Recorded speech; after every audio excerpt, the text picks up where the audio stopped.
This is Democracy Now!, democracynow.org, the War and Peace Report. I'm Amy Goodman. In this Democracy Now! Special, we're joined by one of the world's most acclaimed writers, Arundhati Roy, author of many books, including the novels The God of Small Things and The Ministry of Utmost Happiness. Roy has been a frequent guest on Democracy Now! For over 2 decades, talking about her novels as well as her nonfiction work and her activism. She's been a vocal critic of U.S. foreign policy from the 2003 U.S. invasion of Iraq to the U.S. arming of Israel. In India, she's been repeatedly targeted by authorities for criticizing Prime Minister Narendra Modi and his far-right ruling BJP party.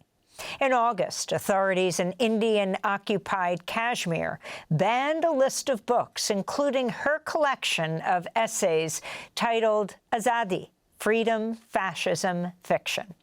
Earlier this year, Arundhati Roy published her new memoir, Mother Mary Comes to Me.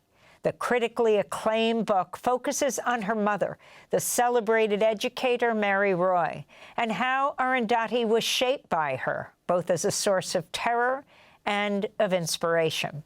The Times writes, quote, "In this unsparing yet darkly funny memoir, the prize-winning novelist captures the fierce, asthmatic, impossible, inspirational woman who shaped her as a writer and an activist and left her emotionally bruised for a lifetime," unquote. In September, Democracy Now!'s Nermeen Sheikh and I spoke to Arundhati Roy. We began the interview by asking her about the title of her book, which is based on the lyrics of the Beatles' song, Let It Be. The title, I think it chose me. The Beatles play a big part in the book. Somehow, even though it was a little after I was a little late for them, but I loved that music, and it gave me the sort of steel in my spine and the smile on my face to leave home, which I did when I was 18 for a whole host of reasons, but I did listen to She's Leaving Home on a loop, weeks before I left. And of course, it was interesting because the book was launched in Cochin in St. Teresa's Girls' College, and the hall by chance was called Mother Mary Hall. Then my brother sang Let It Be, and I said, well, there are 3 Mother Marys here. One is the Virgin Mary, one is Paul McCartney's mother, and the third is ours, and they are all very different, Yeah. So your first book, God of Small Things, is also dedicated to your mother. You wrote, "She loved me enough to let me go," which your brother joked was the only bit of real fiction in the book. Yes. Well, when I wrote The God of Small Things, I had, of course, left home and lived as a adult for many years. I put myself through architecture school, working and all that. And we never, there was years of estrangement. She never asked why I left or what happened or anything. She didn't need to because we both knew. And I was aware that, she was still the principal of a school she founded in this small town. And for her to have a daughter leaving would have been something. At the age of 16. Yes, and it was a very complicated thing, the God of Small Things too, coming out in that town. So I said, we settled on a lie, a good one, which I crafted. And I said, she loved me enough to let me go, which my brother's jokes was the only piece of real fiction in the book. But it was just, all my life, I had to sort of manage this relationship with a woman who was amazing and also very, very dark, And so, as I said, in order for her to shine her light on her students and generations of them to challenge a law which eventually she won, and Christian women won equal inheritance rights. Just talk about that for a minute, and then we'll go into the internal, deeper, darker place. But what she was to India and to women. So she came from a very small community of people who live in Kerala called the Syrian Christians. Very, let's say, very, I won't say elite, but, you know, a very protected, somewhat elite, you know, landowning, for the most part, people, very conservative, very parochial. And then she married outside of the community, my father, and then got divorced and came back. And she had no money and nowhere to go, and she was living in a little cottage outside of Kerala, which belonged to her rather cruel father, who had died by then. And her mother and brother, we were little, I was 3 and my brother was 4, and her mother and brother came and tried to evict us by saying that according to the Travancore Christian Succession Act, women could inherit a fourth of what a son could, or 5,000 rupees, which is, you know, at that time a little bit of money, but whichever is less. In effect, he couldn't inherit. So she, you know, she nurtured this mortification, and she waited for, she started, you know, once she came out of this poverty, she started a little school, and it became a huge success. It is a huge success. And when she had the means, she challenged the law and said it was unconstitutional, and eventually it was struck down by the Supreme Court, and women, Christian women, were given equal inheritance rights. So it was revolutionary, but so was her school. And so is her school, a really amazing place, you know. So I was always able to see this public figure who was extraordinary, and you know, there was some other story going on in private. I mean, there's several incidents in the book. I'll go back to the things that you said earlier about your decision to leave home when you did. But your mother's extremely strong personality, her courage. She was a radical feminist, bold and uncompromising in perhaps all aspects of her life. But so first, if you could give us a couple of examples of that from the book. But then you write that the way that your mother treated your brother has, quote, queered and complicated, this is you writing, queered and complicated my view of feminism forever, filled it with caveats. So if you could explain that for us, a couple of examples, and then what happened. So, I mean, you know, when people label her like a radical feminist or something, those labels don't sit well with her or me, because she was so eccentric and so non-righteous about what she did, and she was such a wild character. So I wouldn't, you know, use those words to describe her, but yes, she was an iconic person in feminist circles, especially because of the case that she won. Less so because of the school, because fewer people know about the school, but to me it's as revolutionary.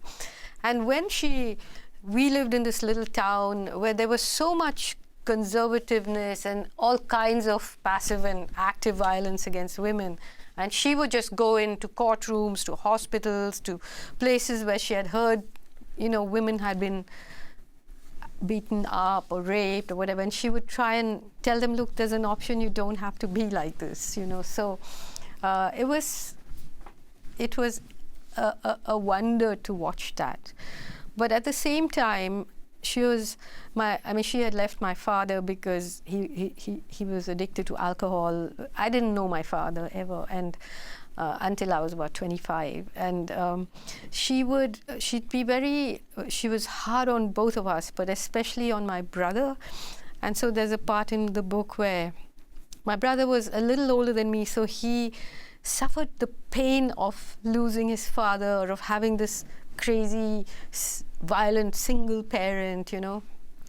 And from being a really wonderful, excellent student, he just began to drop in his grades, and we were sent away to another school because her school did not have classes up to, you know, class 6 and 7 and so on. So we were sent away, and there's an incident where one night our report cards came, and we were both awake, and she came and took him at night to her room, and I followed and looked through the keyhole, and I saw her just beating him till the thing broke, and sort of shouting in a whisper, because the school was also, our home was also the hostel for little children, and saying, no son of mine can come with a report that says average student.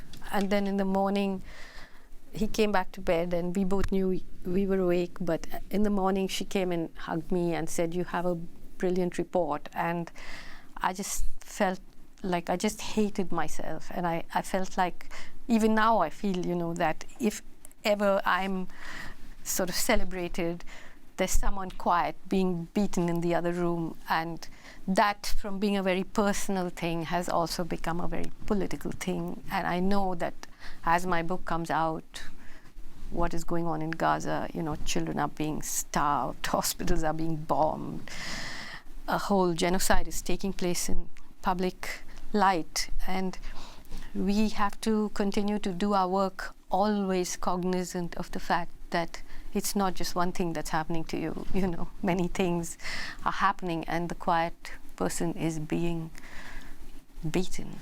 Yes. I mean, one could say that, in fact, you've dedicated your life as a result to being with those who are being beaten, or at least standing in solidarity with them.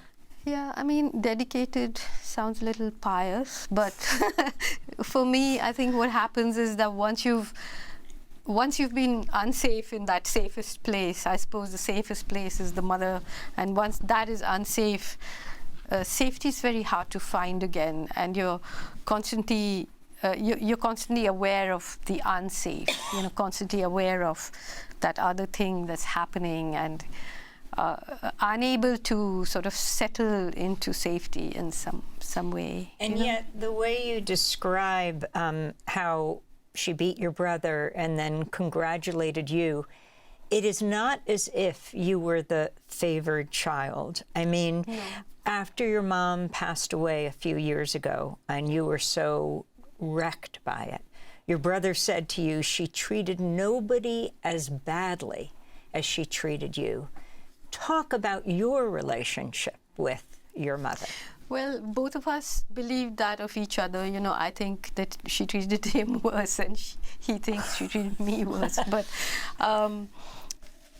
the relationship was, I think what happened was, to me, I could see it almost like a chemical experiment, like a chemical reaction, because she had left her husband, she was living in this conservative community, she was being humiliated, she was being evicted, she was being whispered about, and all the anger that accumulated, the only safe harbor she had to unload it on was me and my brother, and it's such a patriarchal community. So they used to call us in Malayalam address illata pillare, meaning the children with no address, because we didn't have a home as such, a parental place. And with me,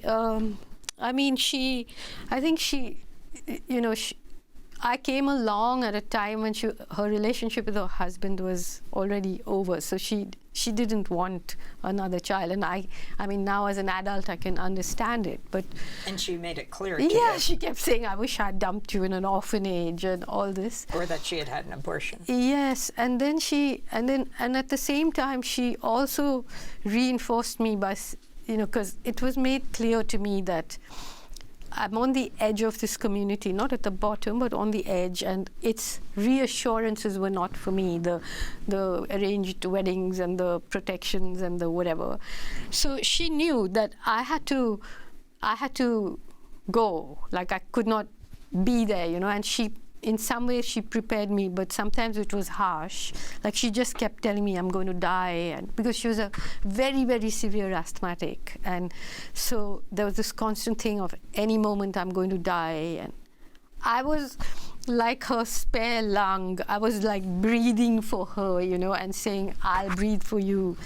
And then as I grew up, that sort of dependency obviously began to change, and for her it was a hostile thing, and so of course, like there's a part in my book where I say she taught me how to write, then she raged against the author I became, and she taught me to be free, and then she raged against my freedom.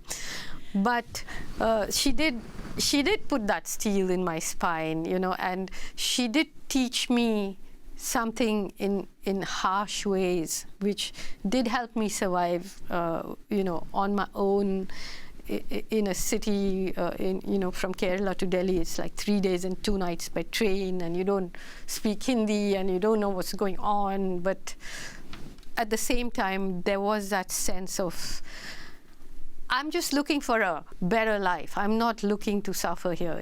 I'm looking for some joy. I'm looking for some happiness. I'm looking for something great to happen, not as in ambitious, but, surely things are going to be better. That's why I left.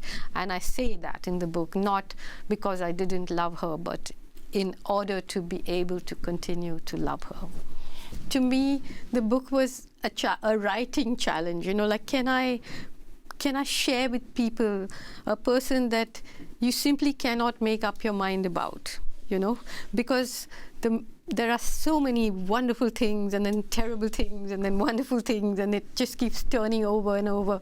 I keep saying she's like an airport with no runways, like you could never land your plane.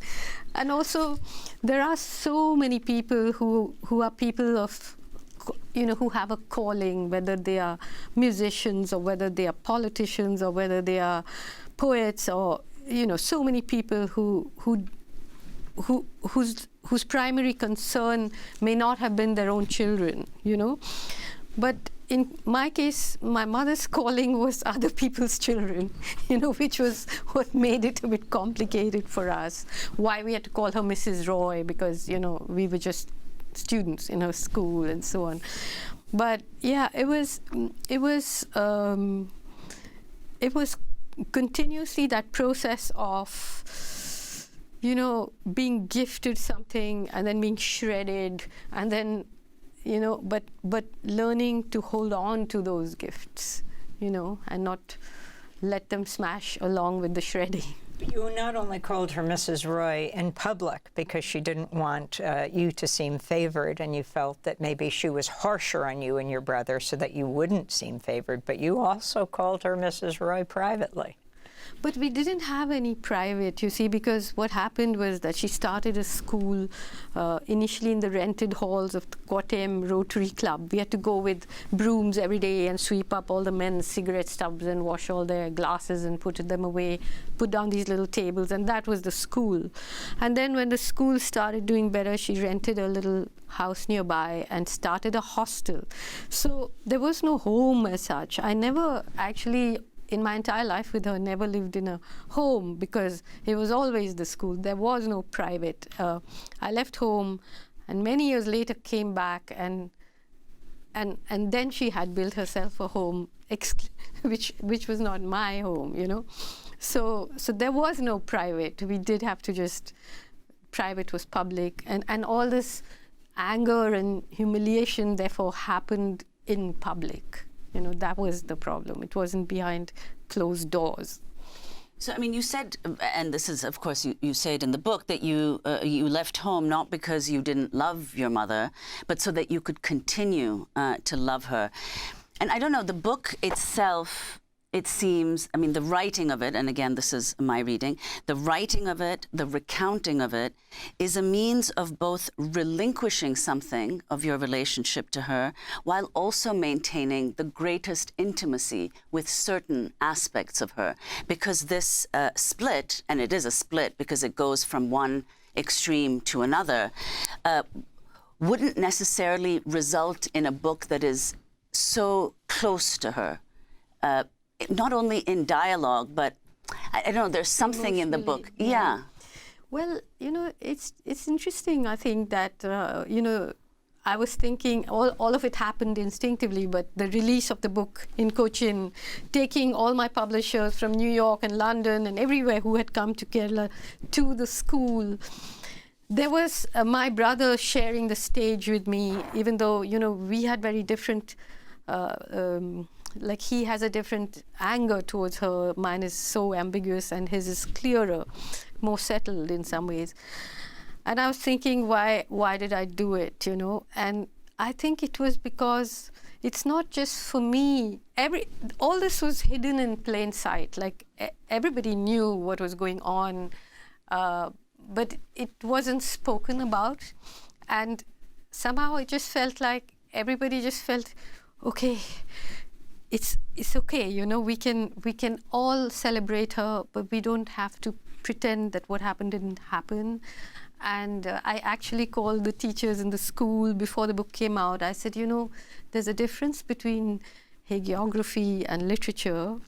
Coming soon to a theatre near you is literature, and it isn't going to diminish her or the school at all. But I just feel that the world also needs to know about this complex woman, and the fact that you don't have to be, I mean, there's so much pressure on women to be perfect mothers, perfect daughters, perfectly obedient, perfectly nice, perfectly, you know, my mother was just unvarnishedly her, and that, I think, is a relief for many women, you know.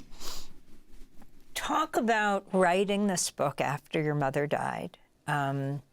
And you don't like to use the word abuse, though clearly today it would be seen very much in those terms. Your brother would certainly use that term. And what you most learned about yourself and your relationship as you talk about two women also, most of your life with your mother. She died at the age of 89, even though she was a severe asthmatic. Most of your life, the two of you were women. I didn't learn, honestly, I mean, like I didn't learn anything about myself or about this relationship in the process of writing the book, because I already knew, I had already lived with it, talked about it from the time I was 3 years old. I had to be this person who disassociated from myself. Like I think I said in some interview, one half of me was taking the hits and the love and the instructions, and one half was taking notes. And so it's not that I set out to learn something or that it was therapeutic for me to write this book, nothing like that.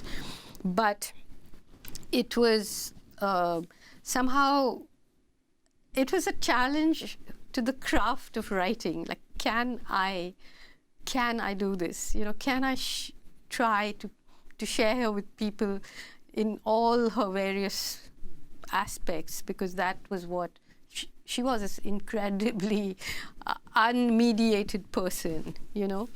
And I don't use those words only because they may be true or not true, but you know, they quickly label someone and flatten everything into some sort of acceptable language, and then we all sort of try to fit into that language, whereas for me, language is something very, very, very important, you know. Arundhati Roy, author of the new memoir, Mother Mary Comes to Me. This is Democracy Now!, democracynow.org. I'm Amy Goodman. In this holiday special, we're continuing our conversation with Arundhati Roy, author of the new memoir, Mother Mary Comes to Me. I interviewed her in September with Democracy Now!'s Nermeen Sheikh. I mean, you write in the first few pages of the book, and this captures a little bit of the ambivalence as well as this conversation, I think. You write, quote, "Perhaps what I'm about to write is a betrayal of my younger self by the person I have become. If so, it's no small sin, but I'm in no position to be the judge of that." So did you mean, well, why don't you just explain what precisely you meant by that, and, you know, what people can learn from it? Well, what I meant was that, you know, to leave home at the age of 16, 17, 18, I mean, it was like in stages, and 18 was the final goodbye, you know, but obviously, you know, it wasn't, I mean, obviously at that time, I wasn't the person that I am now, who hasn't broken or ended up in prison or, you know, on drugs or something. And so all those risks were there when I left, you know. And so for me, perhaps there's a sort of calmer person remembering that jagged younger person, you know. So I don't know whether I'm betraying that jagged younger person, because I landed on my feet, and what would this book have been had I not, you know? Mm-hmm. I'd like you to read something from your book, Mother Mary Comes to Me. We're talking to Arundhati Roy, the great writer, the activist. Her new book, Mother Mary Comes to Me, is just out. It is a memoir. often people ask me about, like you just did, about the therapeutic process, or whether there was one while I was writing this. But for me, it was really, all these things that were happening to me, and the fact that we all live in this multilingual world. My father's from Bengal, my mother's from Kerala. I'm born in Shillong. I studied in Delhi and Tamil Nadu for a while. So language was like, how do you describe this multilingual world? Not for any reason of writing a great book, but just for speaking to yourself about what was happening to you, So I want to just read a little bit about my search for language, because to me, that search was what resulted in everything I wrote, plus this book. So all through school, I did consistently badly in English, language and literature. I never understood the rules. Mrs. Roy would slash through my essays and compositions, mark me 3 out of 10, and write comments like horrible, nonsense. And she was right. They were complete and utter rubbish. Even then, I knew that the language I wrote in was not mine. And by mine, I don't mean mother tongue. And by language, I don't mean English, Hindi, or Malayalam. I mean a writer's language. Language that I used, not language that used me. A language in which I could describe my multilingual world to myself. I knew even then that language was outside me, not inside me. It would not come to me on its own. I needed to hunt it down like prey, disembowel it, eat it.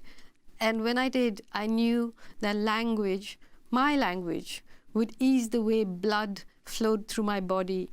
It was out there somewhere, a live language animal, a striped and spotted thing, grazing, waiting for me, the predator. That was the law of my jungle. It wasn't a non-violent vegetarian dream.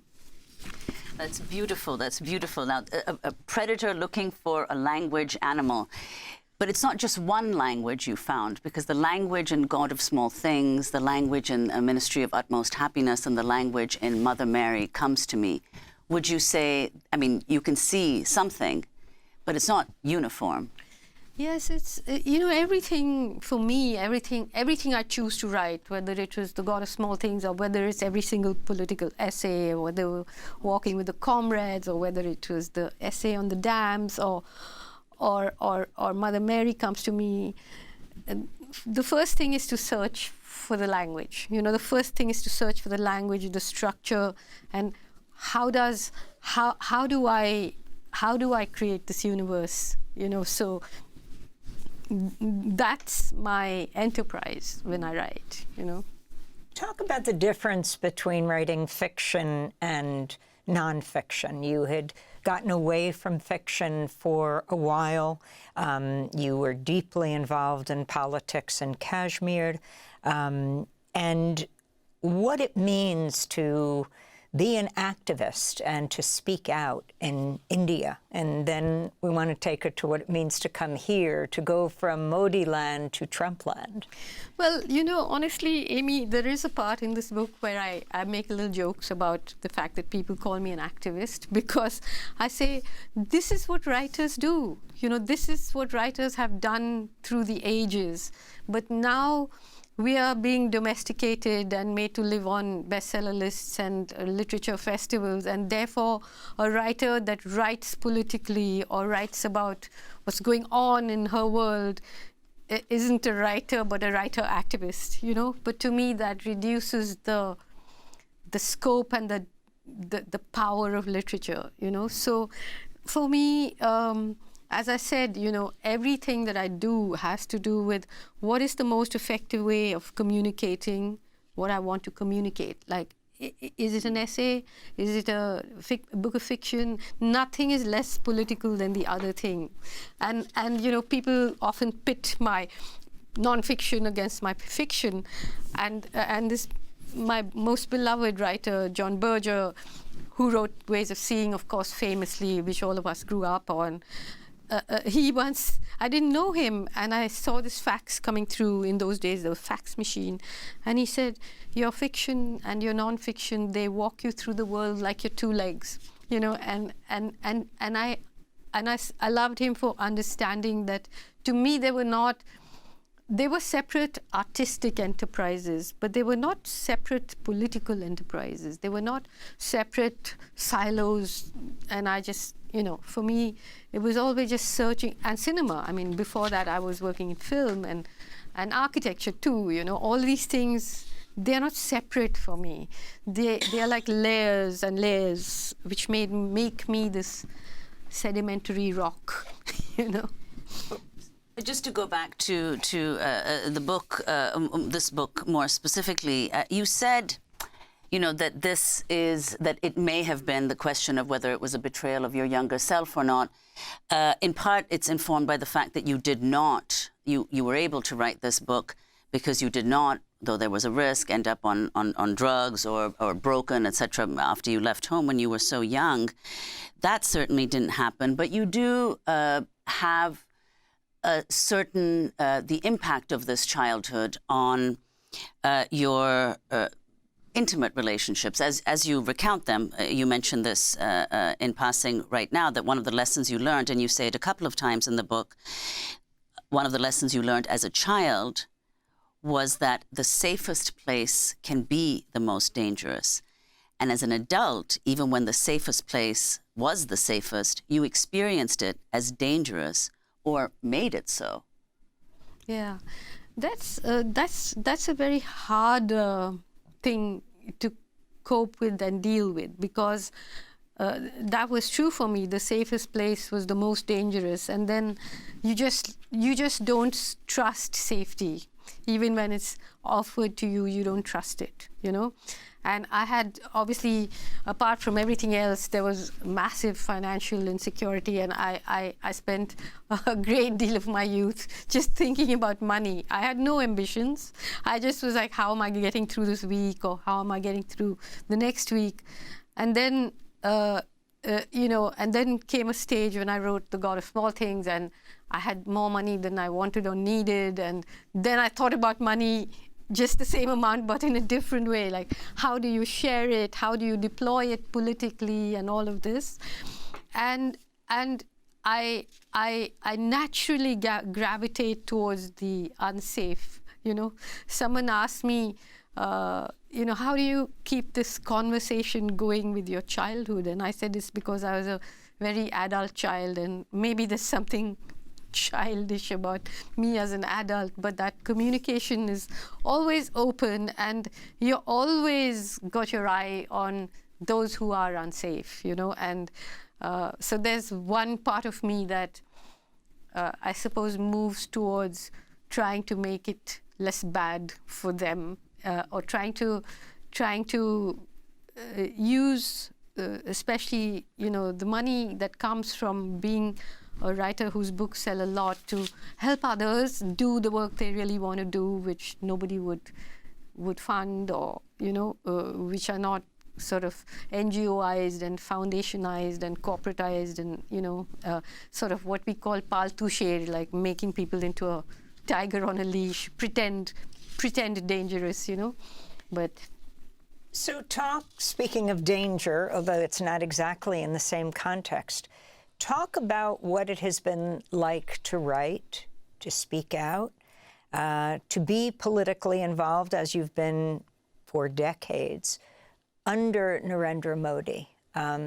What is happening in India right now, the crackdown on dissent, and then we'll talk about your views and observations about the United States.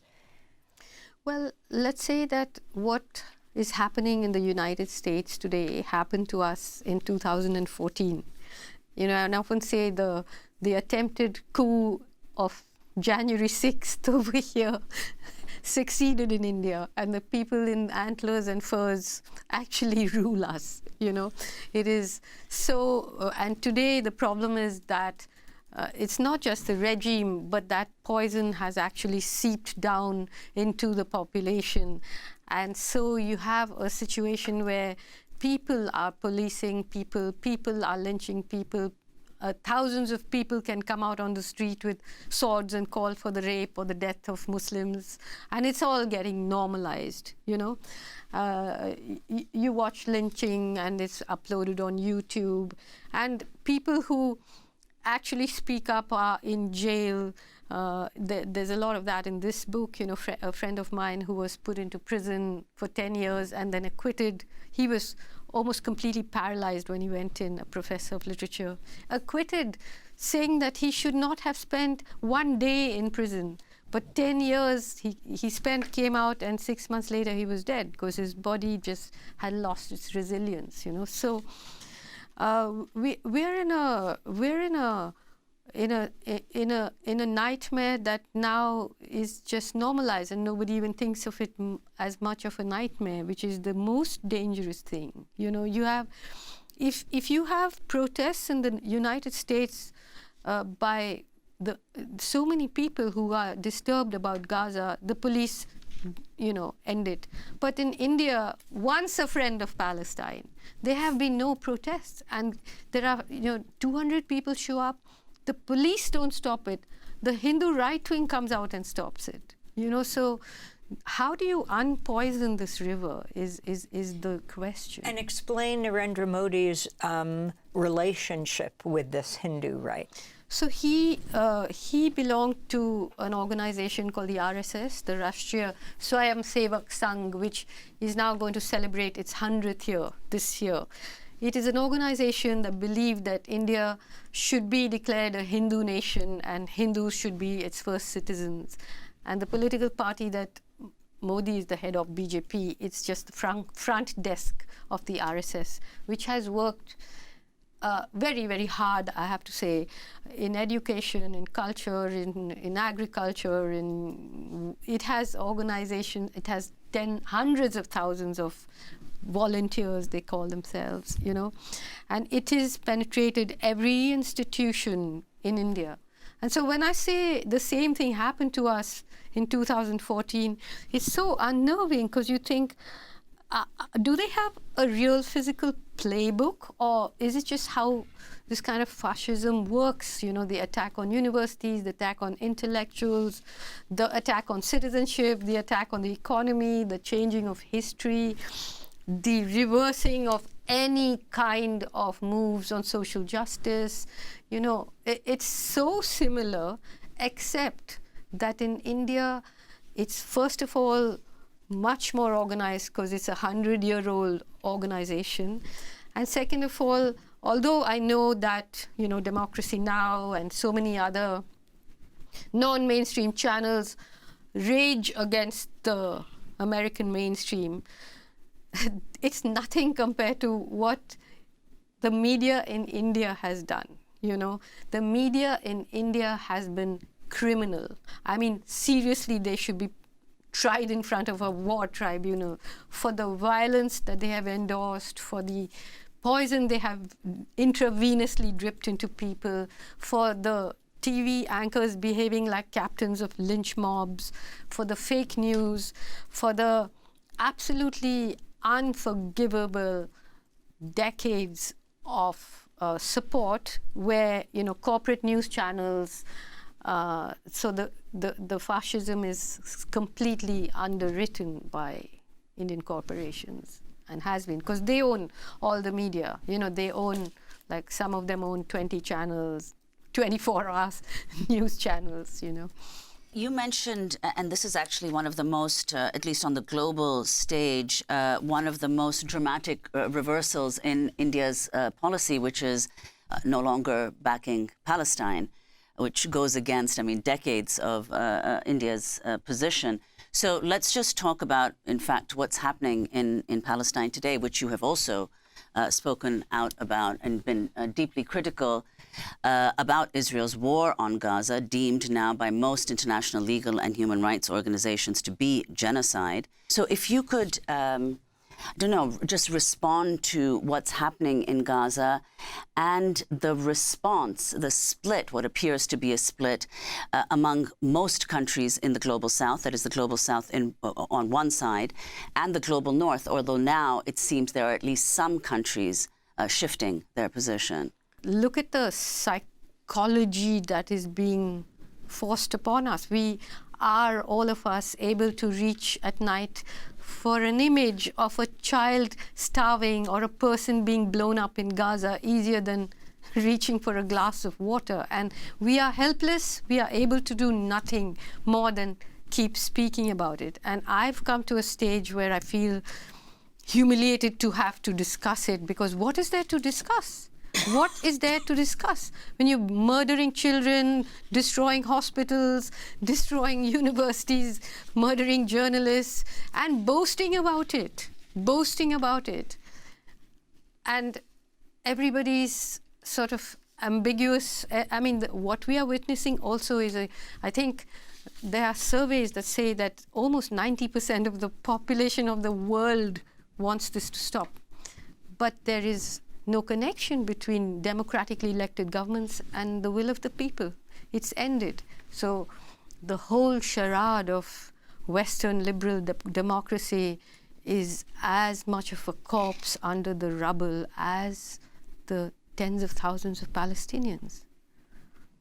The trajectory you see, I remember you standing in the iconic church, Riverside Church, giving your speech against President George W. Bush invading Iraq and what that means and the level of global revulsion, the mass protest of millions, and yet still it happened.